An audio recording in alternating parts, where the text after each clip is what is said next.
Okay, give me one moment of your time to convince you that this is not the way to capture memories like this.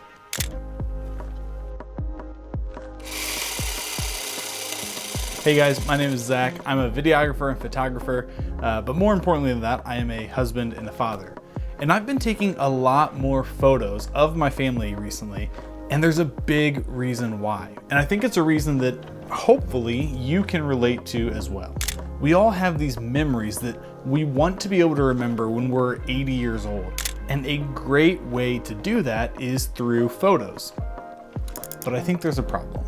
And the problem is that our modern world with things like this actually make it a lot harder to take photos that become those mile marker memories when we're 80.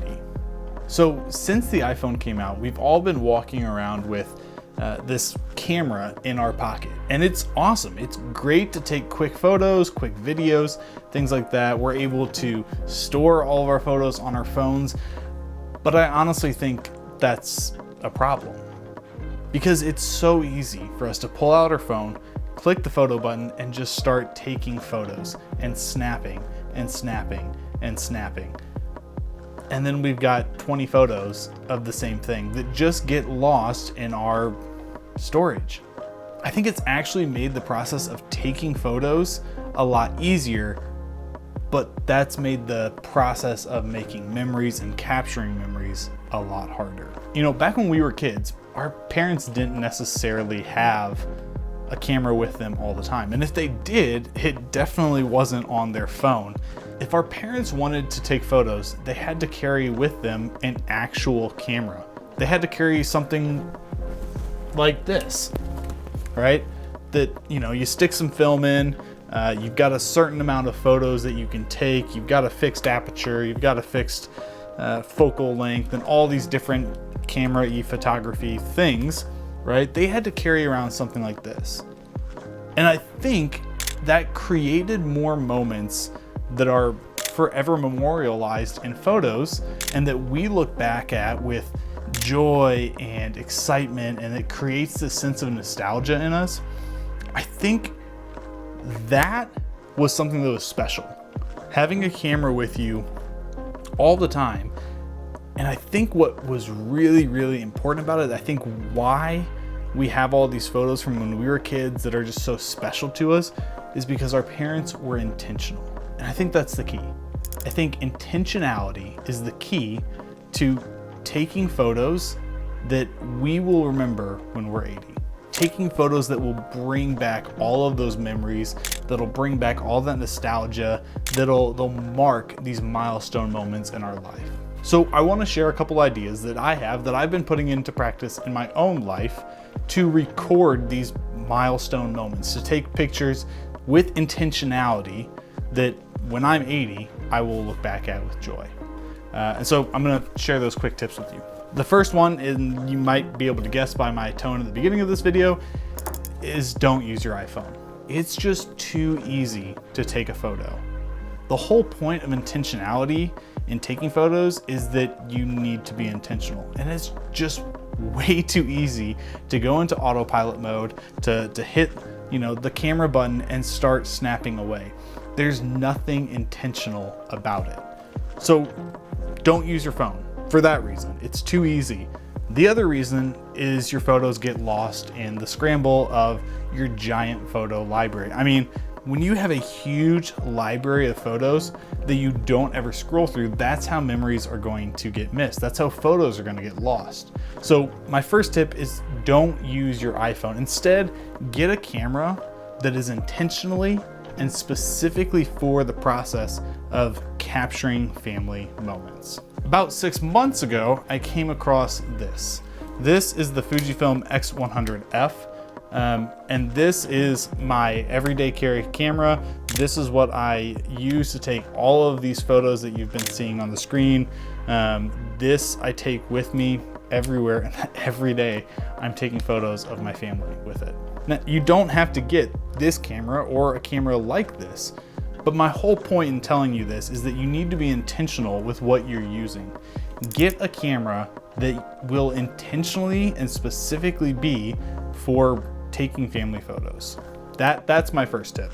Okay, so my second tip is make the process of taking photos harder on yourself. And that seems a little counterintuitive, but there's actually a whole reason for it.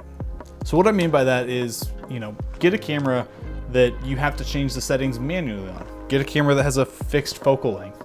Get a camera that you can't change the aperture, you can't change the ISO. Get a camera that is a film camera where you have to take the photos and get them processed. Get a camera that has a fixed amount of photos that you can take so that you're limited with the photos you take. See, the reason why I tell you to do that, and again, I'm holding this camera, but this is not the only camera that you need to, though I do think this is probably one of the best cameras for family photography. That's another video. My whole point here is that in order to make the process of taking photos more intentional, of capturing these moments, you need to be intentional with how you take photos. And a great way to do that is to make the process harder. When I use this camera, I have to adjust the settings manually, which makes me slow down. It makes me make sure that I'm getting my settings right. It makes me make sure that I'm composing my shot correctly. And it actually makes me take less photos. Even though this itself is a digital camera and I can take as many photos as I want, doing all this makes me take less. It makes me want to capture that photo that I have in my mind, capture this moment that's happening specifically, intentionally once. Along with that, when we're intentional about this process of taking photos, when we are actually making it harder on ourselves, that means that we're going to value the photos that we take a lot more. If you have to go out and get your photos developed at like a film development studio or even CVS or Walgreens, if they still do that, then you're going to value those photos more. If you have to painstakingly figure out all the different manual settings of your camera in order to capture that moment perfectly, you're gonna value that photo more. And so the idea here is if you make the process of taking a photo harder on yourself, then you're gonna be more intentional with the photos you take and you're gonna value those photos more. Now the last one is I want you to commit to using the camera. Like I said, I take this with me everywhere. It's in my everyday carry bag, and if it's not, then it's slung around my shoulder with a strap on it because I literally take this thing everywhere. And sometimes I don't use it when I take it, but it's creating in me this habit of always having it on me and ready to use. And that's important because one, if you aren't doing that, if you're not taking your camera with you, if you're not intentionally using it, then you're just gonna fall back into old habits of this thing. And we don't want that. So take your camera with you everywhere. Be intentional about using it.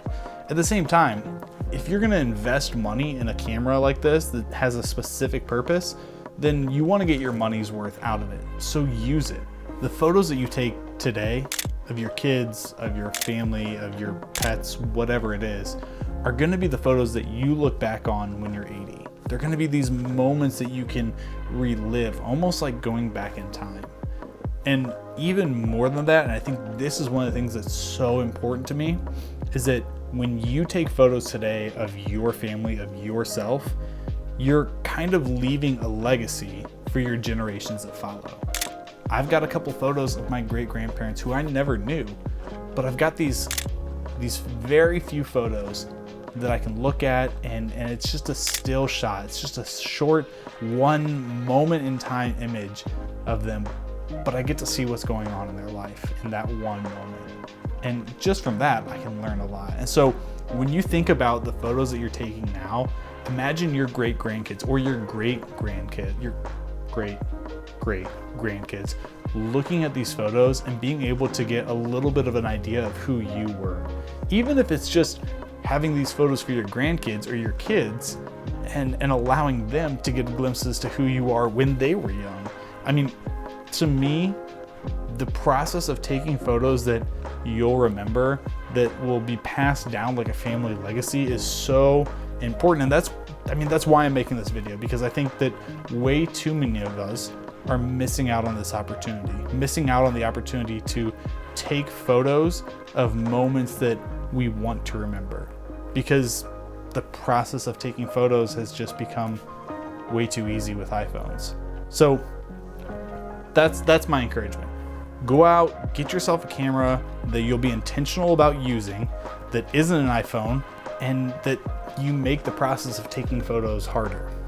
If you like this video, stick around. I'm gonna try and do more videos like this, talking about how I take photos, talking about how I store my photos and kind of curate my photo library and things like that.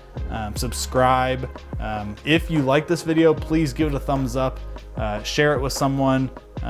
My whole goal is just to help families capture the memories that they're making so that years from now, they're able to look back on them with joy. So if that's you, join along. Yeah, love to have you. Not sure what else to say. See you guys next time, I guess.